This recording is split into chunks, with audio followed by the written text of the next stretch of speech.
Assalamualaikum warahmatullahi wabarakatuh. Berjumpa lagi bersama kami Omah Gede Motor. Pada kesempatan kali ini kita akan membahas mengenai poin-poin apa saja burem poin-poin apa saja yang perlu kita cek gitu ya ketika kita mempunyai mesin potong rumput. Bukan potong rumput, ini potong kayu atau chainsaw. Dia itu susah hidup gitu ya, susah hidup.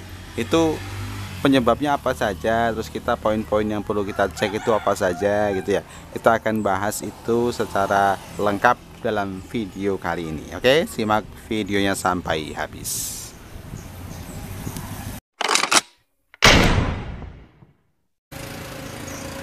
Terima kasih sudah klik video ini, sudah bergabung bersama kami. Jangan lupa subscribe dan juga nyalakan lonceng notifikasinya. Dan jangan lupa juga sholat bagi teman-teman yang belum sholat.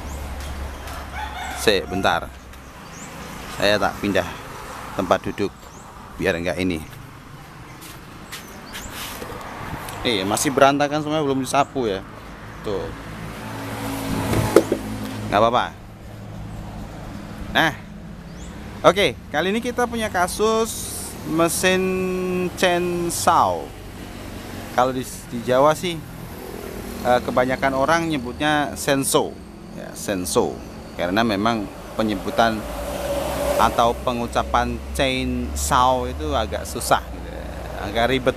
Chainsaw sama orang Jawa nggak mau ribet-ribet, namanya senso.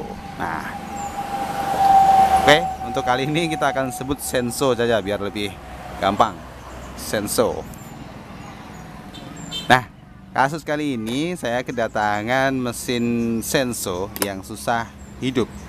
Ketika sudah hidup, dia seperti kehilangan tenaga. Jadi nggak punya tenaga, seperti loss kompresi. Nah, itu juga salah satu kasus yang sering terjadi pada mesin senso ini.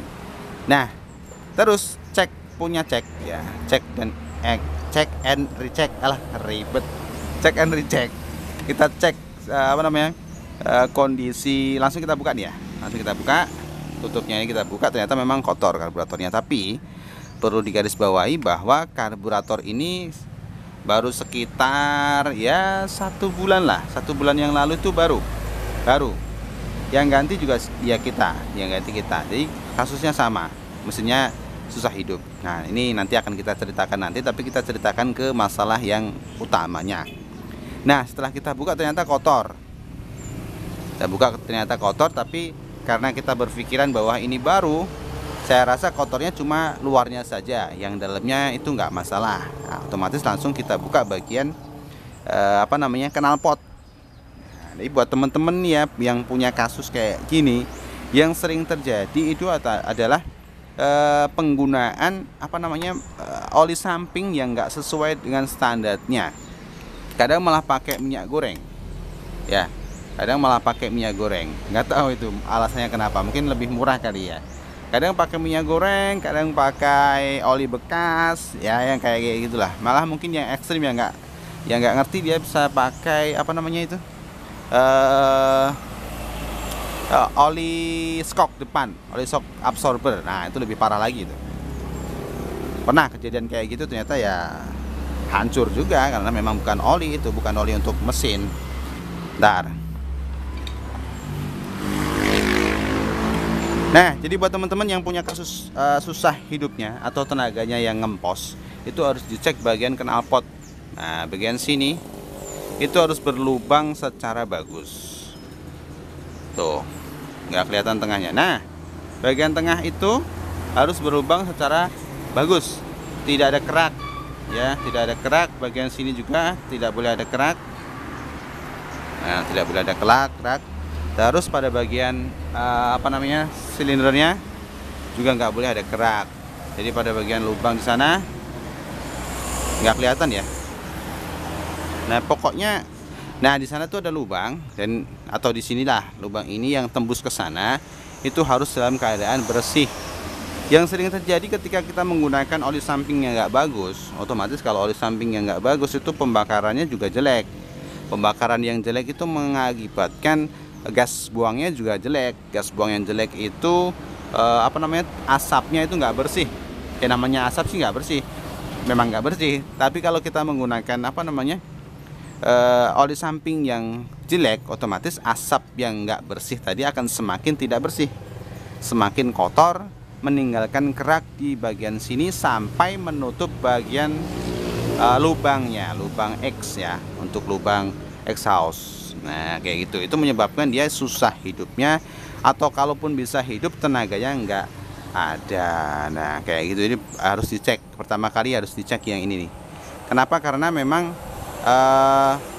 ini paling gampang kita cek, paling gampang kita cek daripada kita ngecek karburator. Lebih gampang ngecek ini ya, cuma copot dua buah baut bawah sama ya, ini baut yang ini ya, ini terus sama baut yang di atas. Nah sama baut yang ini, yang panjang ini tapi mur ya. Nah ini oke, kalau itu sudah kita pastikan oke, baru kita cek karburator.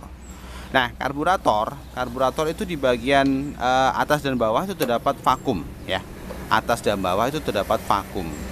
Nah buat teman-teman yang mengalami kasus susah hidupnya itu bisa dicek karburatornya.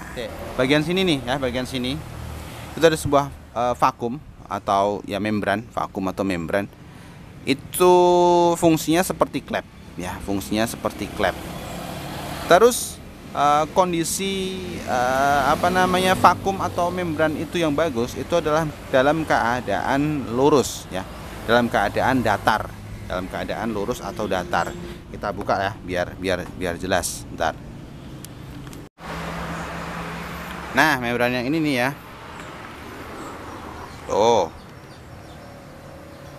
nah ini dalam keadaan datar, khususnya yang titik ini sama titik itu. Nanti saya lingkari di video ya. Bentar, bautnya jatuh. Nah itu dalam keadaan datar. Terus ketika kita pegang atau kita pencet dikit gitu, yaitu mau balik dengan gampang, Nah yang sering terjadi adalah ketika membrannya ini sudah lemah, otomatis ketika dia seharusnya menutup, kan dia pasangannya ini nih ya, lubang yang di sini nih, yang seharusnya dia menutup dia nggak mau nutup, yang seharusnya dia membuka dia terbuka terus atau tertutup terus. Nah kayak gitu. Otomatis kalau terbuka terus atau tertutup terus, itu kondisinya dia nggak sesuai dengan kebutuhan mesinnya, otomatis akan mengurangi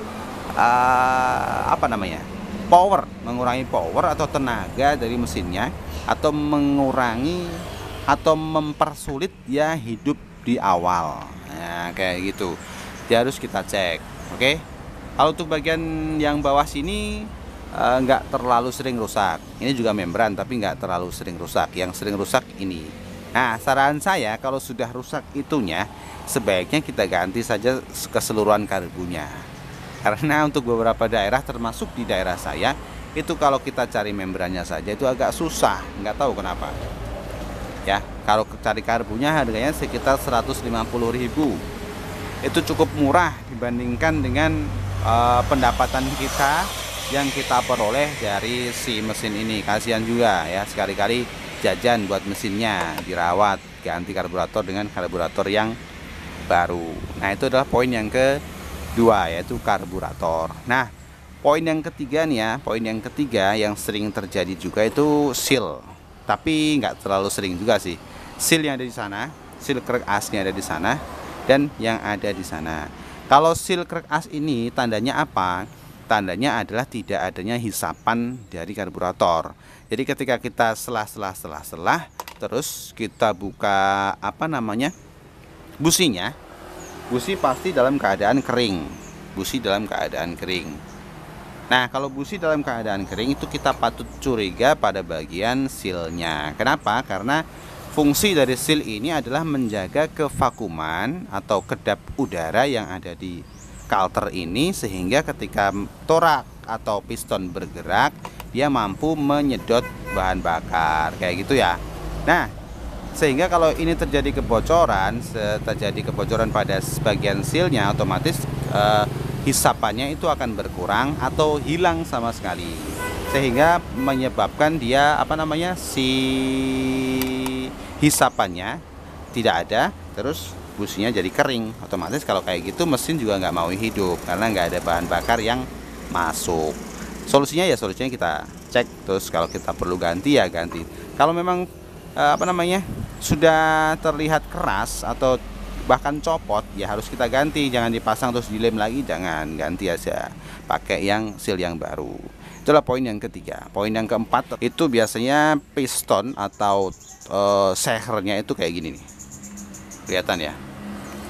Nah kayak gitu. Itu penyebabnya apa? Penyebabnya adalah campuran oli sampingnya yang kurang banyak. Ya, campuran oli sampingnya yang kurang banyak, terus kerjanya terlalu berat. Kadang kan kita nemu kayu yang keras atau kayu yang ulet kayak gitu ya. Saya sih nggak tahu sih, saya bukan tukang kayak gini. Tapi sepertinya kayak gitu. Kalau kita menemukan kayu-kayu kayak gitu, otomatis kita akan gas penuh, terus kita gergaji terus, otomatis ya kerja mesinnya akan terlalu berat, terlalu panas, mengakibatkan si pistonnya ini melar. Kalau kondisi bahan bakar dan campuran oli sampingnya itu kurang bagus atau kurang banyak atau kurang sesuai, ya otomatis kayak gini. Kalau sudah kayak gini, kompresi akan hilang. Kalau kompresi hilang, otomatis hisapannya juga akan hilang. Otomatis ya mesin nggak mau hidup. Nggak mau hidup atau mau hidup tapi kehilangan tenaga, atau hidupnya susah banget plus kehilangan tenaga. Solusinya kita ganti piston sama burungnya.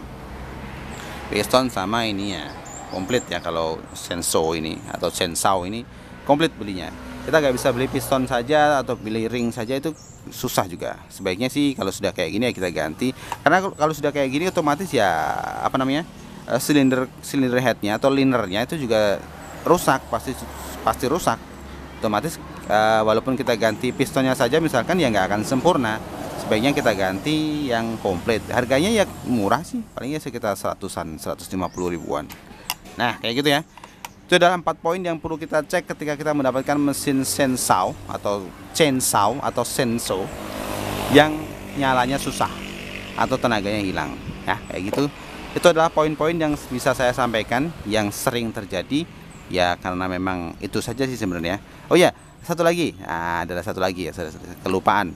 Kalau memang karburatornya oke ya, karburatornya oke, sudah baru, terus kondisi semuanya oke juga, tapi masih susah hidupnya, kita bisa cek selang ini nih. Nah, ini poin yang kelima. Poin yang kelima yang jarang terjadi. Ini selang ini biasanya pecah. Bagian sini pecah atau bagian pangkalnya sana pecah. Efeknya apa? Efeknya hisapannya nggak ada, karena ini fungsinya adalah untuk hisapan vakum yang ada di karburator. Kalau ini pecah atau ini bocor, otomatis hisapannya juga nggak bagus ya. Termasuk kondisi paknya juga. Paknya yang ini nih. Kalau untuk kondisi pak ini, selama silindernya bagus, selama boringnya ini bagus, boringnya ini bagus, saya rasa paknya juga nggak akan rusak kalau belum pernah kita bongkar. Tapi kalau sudah pernah kita bongkar, misalkan pembersihan atau gimana, ya perlu kita cek kondisi paknya kayak gitu ya. Sama selangnya ini poin yang kelima, yaitu selang sama pak. Oke, itu saja yang bisa saya sampaikan. Semoga bermanfaat. Jangan lupa subscribe dan juga nyalakan lonceng notifikasinya, dan jangan lupa juga sholat. Bagi teman-teman yang belum sholat, terima kasih. Saya akhiri. Assalamualaikum warahmatullahi wabarakatuh.